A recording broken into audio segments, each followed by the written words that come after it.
बहुत से लोग फेसबुक और इंस्टाग्राम पर अननोन लोगों को दोस्त बनाने से पहले जरा भी नहीं सोचते, चाहे वो किसी को भी जानते हो या नहीं, अपना दोस्त बना लेते हैं, उनसे बातचीत शुरू कर देते हैं। 28 साल की प्रीति भी उन्हीं में से एक थी। उन्हें भी 2 दिन पहले एक ऐसा फेसबुक पे दोस्त मिलता है जिसको वो जानती नहीं, दूर दूर तक कोई लेना देना नहीं, लेकिन एक अननोन आईडी से उनकी दोस्ती हो जाती है और वो उससे बातचीत करना शुरू कर देती है। 2 दिन की ही दोस्ती में वो उससे मिलने तक के लिए रेडी हो जाती है और मिलती ही नहीं बल्कि मिलने के बाद उससे शारीरिक संबंध भी बनाती है। लेकिन यहाँ तक तो सब कुछ ठीक था, लेकिन इसके बाद जो होता है वो बड़ा ही हैरान करने वाला था। इसके बाद प्रीति की हत्या हो जाती है और हत्या कौन करता है? वही दोस्त जो इससे 2 दिन पहले फेसबुक पे मिला है। यह बड़ी हैरान करने वाली खबर है और खबर आ रही है कर्नाटका से। तो क्या है इसके पीछे की पूरी स्टोरी? किस तरीके से उसने लड़की को मारा? क्या वो कोई साइको किलर था जो कि फेसबुक से लड़कियों को फंसाता था और उसके बाद उनकी हत्या कर देता था, या उस जगह पर कुछ ऐसी चीज हुई जिसके बाद आरोपी ने इसका मर्डर कर दिया?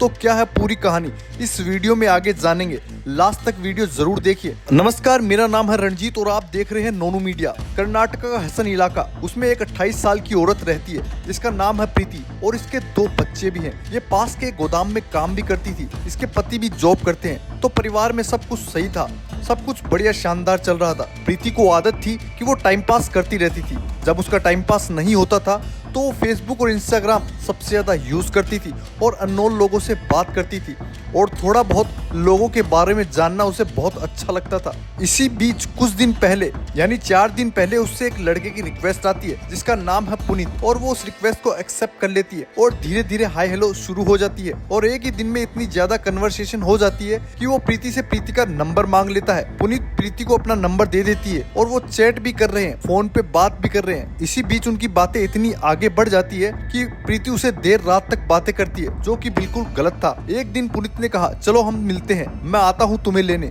और हम लोग मैसूर घूम के आएंगे, हसन से मैसूर। तो वो रेडी हो जाती है और बोलती है हाँ ठीक है मिलते हैं, और फोन पर डिस्कशन करते हैं कि हम लोग जब मिलेंगे तो बहुत सारी चीजें करेंगे, मस्ती करेंगे और यहाँ तक कि डिस्कस कर लेते हैं हम फिजिकल रिलेशन भी बनाएंगे, जिसमें दोनों राजी हो जाते हैं। मतलब सोचिए 2 दिन की बातचीत में इतना कुछ हो गया और प्रीति के पति को कुछ मालूम भी नहीं। उसने कहा कि मैं किसी काम के लिए बाहर जा रही हूँ, तो पति को तो कुछ मालूम नहीं था, इसलिए उसने शक भी नहीं किया और बोला ठीक है जाके आओ। फिर पुनीत आता और प्रीति को लेकर जाता है। उसके पास डिजायर कार होती है और दोनों उस कार से जाते हैं मैसूर के आसपास वाले एरिया में। फिर एक होटल में जाते हैं, एक लॉज जिसका नाम था KCKSR, और लॉज में जाने के बाद ये संबंध बनाते हैं। उसके बाद अब पुनीत इससे कहता है कि चलो अब मैं तुम्हें छोड़ देता हूँ। तो वो बोलती है कि मुझे अभी नहीं जाना है, मुझे अभी और तुम्हारे साथ ही रहना है, देर तक रहना है। तो पुनीत उससे फिर कहता है कि नहीं हम लेट हो जाएंगे। फिर पुनीत उसे थोड़ा बहुत और घुमाता है। पुनीत उसको बोलता है कि अब चलते हैं, लेकिन वो वापस से बोलती है कि नहीं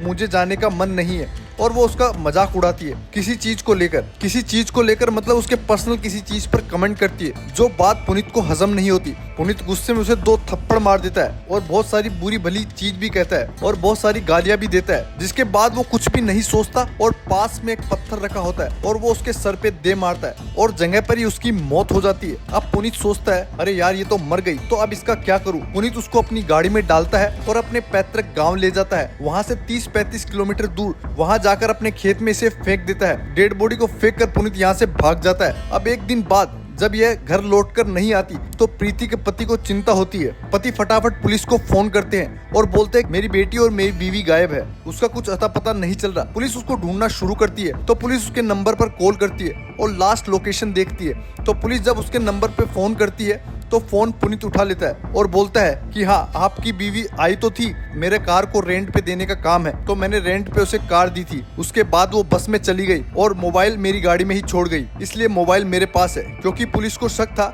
कि 2 बच्चों की माँ है तो शायद भाग गई होगी। चलिए इसकी चैट्स में पता लगाएंगे। लेकिन चैट जब पुलिस देखती है तो पुलिस हैरान हो जाती है। जिस पुनीत को उन्होंने फोन किया था, एक पुनीत नाम के लड़के को हमने भी फोन किया, दूसरा पुनीत नाम का लड़का उसकी चैट में था। अब ये दोनों लड़के एक ही थे। पुलिस का पुनीत के ऊपर गहरा शक हो जाता है। पुलिस उसको बहाने से बोलती है ठीक है तुम आ जाना, फोन देके चले जाना। जब पुलिस पुनीत से सख्ती से पूछताछ करती है तो वो सच बता देता है कि मैंने उसे मारकर खेत में फेंक दिया क्योंकि उसने मेरे पर्सनल इश्यू पे कमेंट किया था। पुलिस भी शॉक रह जाती है और बोलती है कि कैसे कोई 2-3 दिन की यारी में किसी से मिलने यूं ही चला जाता है और अपनी जान गंवा देता है।